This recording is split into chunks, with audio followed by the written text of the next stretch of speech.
Hello and welcome back, I am Arumba, thank you for joining me. Let's play some more Rights of the Horde in Europa Universalis 4. It's Tuesday, I feel so much better. I'm like at 90% now, I feel so good. Again, same thing with my Crusader Kings 2 campaign. I took the time over the weekend to finally get my my UI kind of where I like it, since I couldn't play and I wasn't feeling very well. And I have to say, I actually am thinking I might go toward the Stellaris themed UI for EU4 as well, because although I like this one, this is the better UI mod. I've used it in a lot of campaigns in the past. I really like the nice, big, bold, clear font. But the issue I've always had with this mod is that it does things like this, where, let's see, like this. The text overlaps and stuff because it's just, I don't know. I'm thinking maybe I need to look for something different. But for now, I mean, it's still functional, it's better. I think it looks much, much more clear. And one of the things that I really like about it in particular is that when you have, like, someone's reason for doing things, I think maybe the decisions, yeah, the green dots and the yellow, sorry, the red X's, they're just so much more clear than vanilla. If only this could just be the way that the game looked all the time and have it be balanced perfectly so that every patch would be fine, that'd be great. Anyway, couple things. Where we left off last, I had gotten myself a little bit confused by this whole, like, army arrival modifier, and I did some checking. I actually rolled back to previous patches, and I guess I'm just crazy. It's always been this way. Telling an army to move to a location that it's already made progress to before it's made the 50% locked movement progress, it does reset the timer in all circumstances, every patch since it's been introduced. So I guess where I got confused is that there was times where I'd go like this, and I'd see that, you know, he's arriving on the 21st, he's arriving on the 23rd, so I'd hold this one for 2 days, or I'd like, excuse me, I still have this tickle in the back of my throat, but I'd wait 2 days, and then I would re-click and have him sync up again. So I'm just mistaken. Anyway, it is what it is. We'll just deal with it. The other thing is that the whole autonomy thing, autonomy versus the actual amount that it's been embraced. I was asking DDR Jake about it, and I don't know. He said that the reason why it's autonomy based is because it got prohibitively expensive if you didn't tie it to autonomy. And I said, well, why not do it the way that I thought it would work, which is to discount it based on the percentage you've got in each province. And I don't know. We'll see. For now, let's go ahead and just play the game a bit. Play on speed 3 for a little while. We're waiting for a rebellion. Vigianagar has done something. I was thinking about annexing Circassia.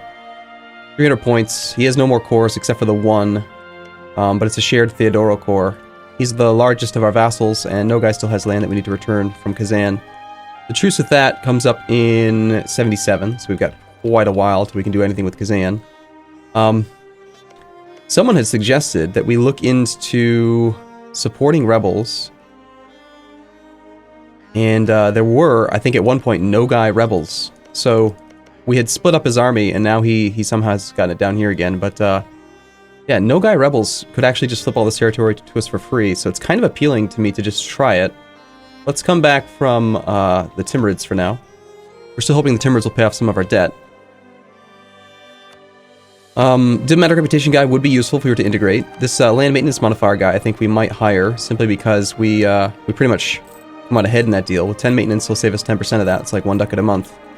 And he costs about 1 ducat a month anyway. However, we're running into some issues here where we do have debt, our income's not that great, we're projected to lose like 5 ducats a month. Let's go ahead and see what we can do here. Build up a nice spy network against Kazan. And there are the rebels. Okay, we're the defender. Ahmad the First has rolled a 4, followed by a 3. Followed by a 6. Here's the 1, not very good. There we go, that'll do. Give us a little bit of an edge there.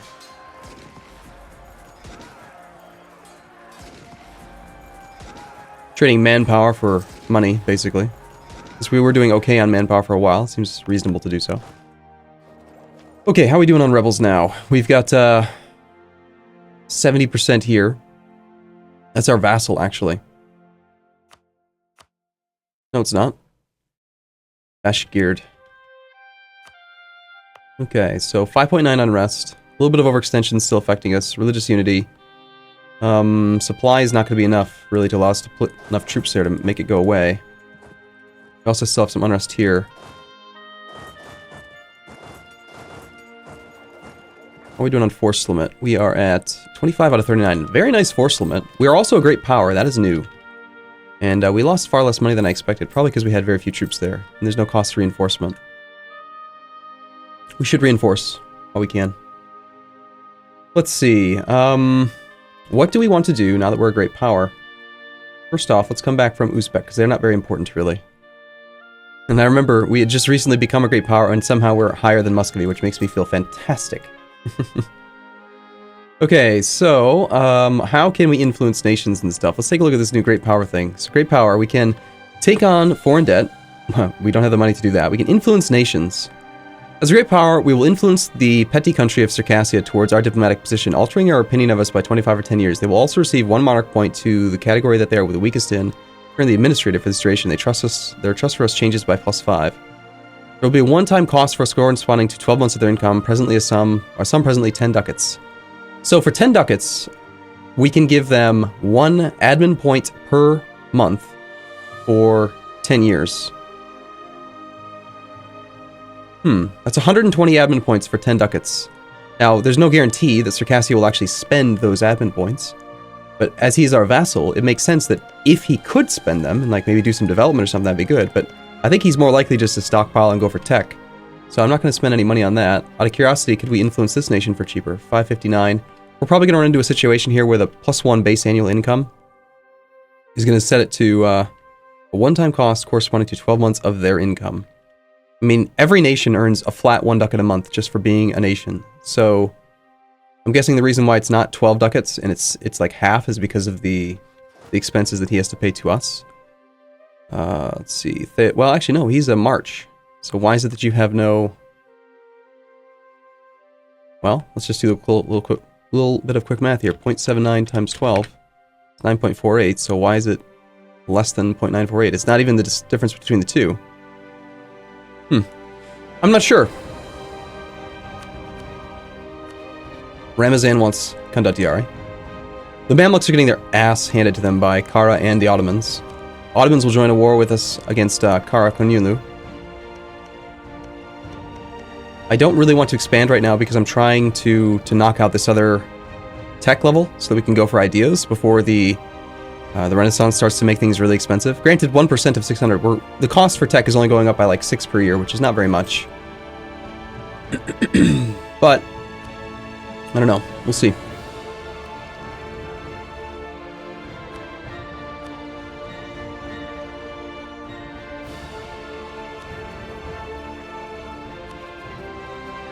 Shirvan. Supply down here is 22. If we parked all 22,000 troops down there, we could make that one go away. We'll try to take care of that one for now. My Khan. Shamar has accepted peace with Kara. Shamar will pay Kara 10 years of war reps. They will annul their treaties with the Mamluks. So Shamar, not a big deal. We just lost some Diplo rep. And we're still trying to convert Udmurtia. Udmurtia. For our mission. Relations over time. Morale of armies. I mean, we really can't afford anything except for possibly the level 1. And I checked aggressive expansion. That's totally fine. So it's either... Oh, the diplomatic reputation guy's gone. Okay, Muscovy's levied war taxes, so they must be at war with somebody. Danish Russia. What? So Denmark has gone nuts on Novgorod as well. And now Muscovy is attacking Denmark in the Muscovite conquest. So he probably had his truce with Novgorod. Denmark took over a whole bunch of land. He had no truce with Denmark, so he's decided to use the claims he gained against Novgorod now against Denmark. Denmark has called in Poland, so Muscovy is at war. No, he's not. Wait, Denmark is allied to... I misread that. Muscovy is allied to Poland. Denmark is allied to Pomerania. Yeah, Denmark, Sweden, and Norway versus just Muscovy. Looks like they did not call in Poland. Currently, Muscovy's losing. That's great for us. But if we were to attack him, we would have to fight Poland, Lithuania, Muscovy, which is kind of insane. Perm is being integrated. We should probably try to avoid suffering attrition here.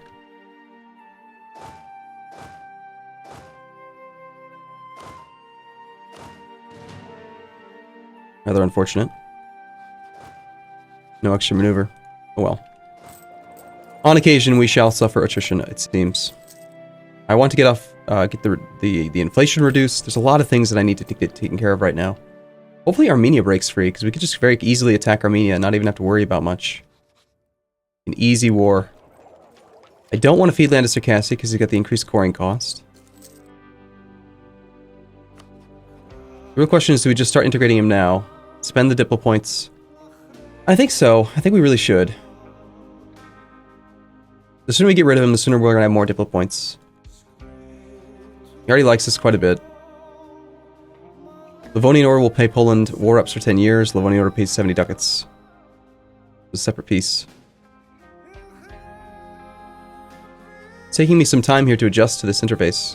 I've actually, like, I set up the interface, but then I didn't play it at all. Like, I just took the time to make sure that all of the mods were working together and that, you know, the keyboard shortcuts were interlaced on top of the better UI mod and all that stuff.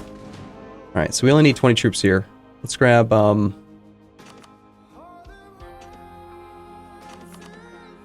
these guys, bring them off.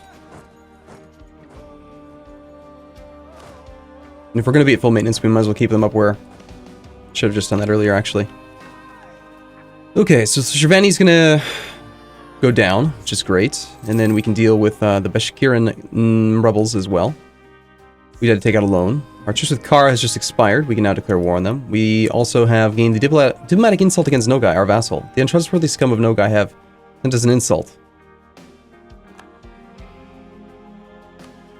Why on earth would my vassal send me an insult? It had to be via event, right? There's no other reason that he would have done that. Very strange. Okay, so 2 per month. That's going to take a long time. 150 months. Wow. Well, I think part of that is that we have negative diplomatic reputation right now via overextension, but that'll go away fairly soon. Let's go just start the process, get the integration going.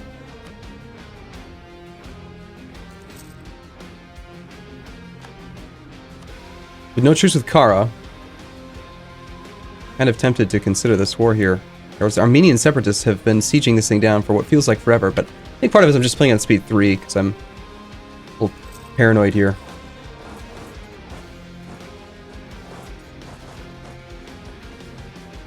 Getting back into EU4 after having played hours and hours of CK2 yesterday feels a little bit strange.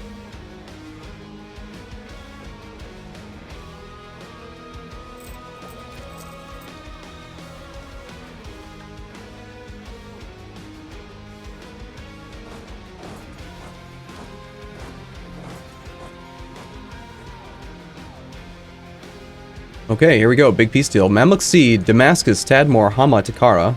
They pay war reps. They give money. And Kara gains power projection. So Kara, despite the fact that he's got quite a few issues with rebels, is growing. He's taken over 3 provinces with a fair, hefty little bit of development. That is clearly going to make the Ottomans hate the crap out of Kara for quite a while. Mamlukian peasants actually sieging back Cairo. Ottomans are at 91 war score. Nope. Actually, they're at 99 against Ramazan. So unfortunately for the Ottomans, he declared on Ramazan using what CB? Reconquest. Oh my gosh, what a waste. He's still probably going to take land off the Mamluks. I have to imagine that he would. But gain or lose piety? Well, right now we are at positive piety. Missionary strength is useful. We do have some issues right now with conversion. However, negative piety solves some of our financial situation, helps us to get caught up on tech. I'm gonna err on the side of, as long as we can convert provinces at some speed, I'm gonna go for negative piety. We are men of science. We get them here. We need their help. Yes, we need to embrace the new stuff. Venice is now attacking Byzantium. A loan canceled. My Khan, due to the extortionate level of interest charged, we've decided that we no longer have to pay our loan to Hassa. I accidentally just clicked the escape key as a pop-up happened. That's part of the disadvantage of playing on a faster speed. That is not what I meant to do, but I guess Hassa is going to be upset. Let's wait till the end of the month here before we shift some troops over that way. So, okay, the other things we can do for great powers, we had the influence nation. We can intervene in wars.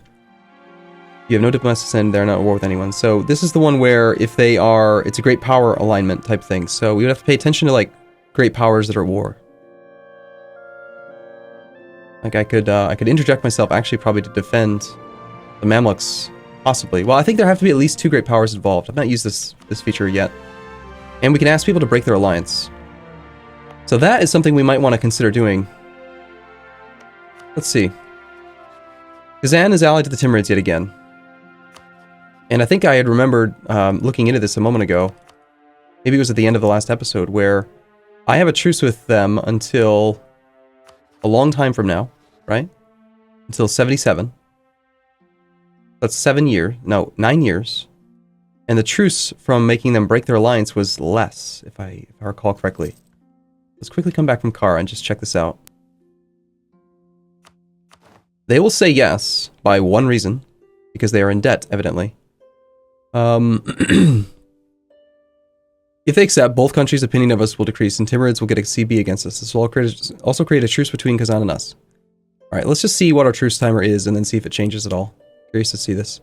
So, August of 77. Let's force them to another treaty. I think I had thought about doing this and then decided against it, because I thought they would just pick up another alliance, but I want to test it now. So, let's go ahead and say yes. And again, the date was August 77. We have forced the lesser nation of Kazan to break their alliance. This will upset them, and we have a truce now until March of 78. So it's a 10-year truce. If we go and we look at Kazan, I remember there was a bug at one point where it actually would like, yeah, it's still showing August of 77. Okay, forced break alliance is negative 50. They have, oh hey, they're number 6 great power right now. They're still friendly toward us.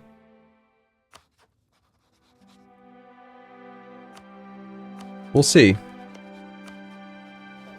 I suppose then in theory we have to be ready to declare right when the thing happens. Muscovy just finished the integration of that. He is still losing his war, but he's winning battles, so he's likely to come out ahead in the long run. Okay, can we afford to keep on paying full maintenance for these troops right now? And there's really no opportunity here for me to see this thing actually going away. Unless we can get the overextension gone. March of 69. It's like a whole year away. I want to go ahead and take maintenance down to nothing for now. And we'll deal with it again in a few months. Granted, now it's a little bit more dangerous keeping my troops here, because this thing could pop up on me all of a sudden. We've got no maintenance. A little bit dangerous. We're barely not losing money when we have no maintenance. That's good to see. These guys are actually hanging out, not in their own territory. It's kind of curious. 26 out of 312 progress. Yep, of course, naturally they're going to start working toward it. Alright, if it's above 80%, I'm just not going to risk it. Alliance offer from Uzbek. Well, we're already over the relationship limit. I'm not particularly keen on keeping my alliance with Uzbek. They have rivaled Kazan and Oirat. I don't want to get involved with Oirat, and Kazan is mine. You can't have him, so we're going to say no to that offer. Which will upset him a little bit. But, you know, we don't even really want the royal marriage with him, but can't really do anything about it, so. Soon, soon, soon, Administrative Tech 5. Now, why are we improving relations? That's not what I meant to do. I want to continue our spy network. Alright, and then Kazan. I just want to see how much it would cost to do the support rebels thing. And you can't actually click it, of course, until you have the points, naturally. Ryazanian separatists in Tula and Ryazan. Well, the core is completing. Ottomans have announced Kara as their rival. Good. Secures our relationship by quite a bit. I did not get a pop-up about the Ottoman peace. He did take some land down here.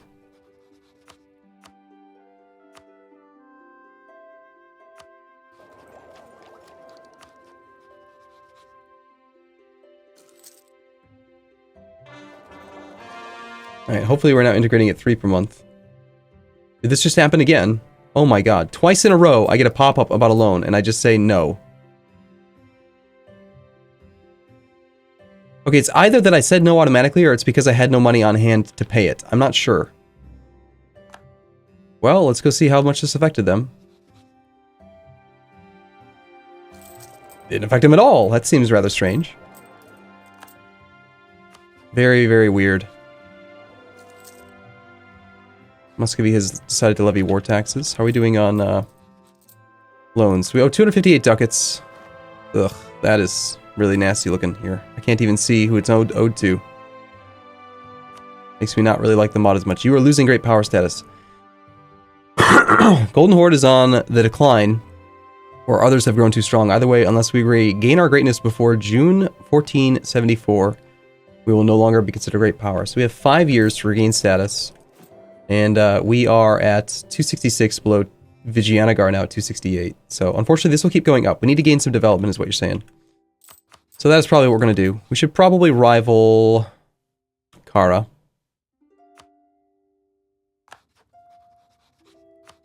Should have done it earlier, in fact, so we can get more spy network strength against them. The Teutons have accepted peace with Poland, full annexation. Oh, goodbye, Teutons. Poland's actually got their crap together this time around. Muscovy's now losing their war against Denmark. Negative 21.2 for Novgorod. And they do have positive war score for battles, but they just cannot seem to take Novgorod. Are they sieging Novgorod? Where is Novgorod? No, it's not being sieged right now. Yeah, they're losing their war. Good. However, again, if I were to attack Muscovy, we would have to deal with Poland and Lithuania, which would just be brutal. Muscovy has 6 mercs, 35,000 troops. Military tech 6. The military tech ahead of us. I believe it's a tactics level as well, so it's very dangerous. Ramadan. Lose piety, gain piety. We keep on ignoring our piety values for sure. Okay, how are we doing on... We have 0 diplomatic reputation. Still only going by 2 per month, unfortunately. Rats. Well, hopefully we get a mission that increases our diplomatic reputation this way. And hopefully we'll finish this conversion soon. My Khan, Poland has paid off all debt of Serbia. Irat has declared war on Yarkand.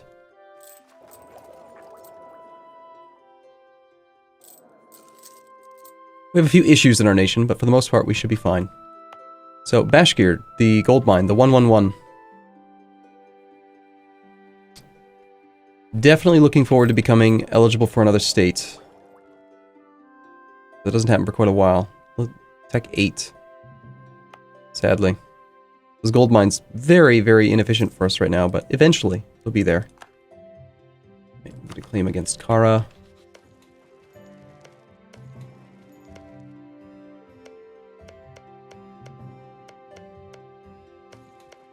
Got 11 development there. But if these guys... Yeah, no, he's actually taking it back. Let's go for a claim on Kartli. George is making it more expensive to core.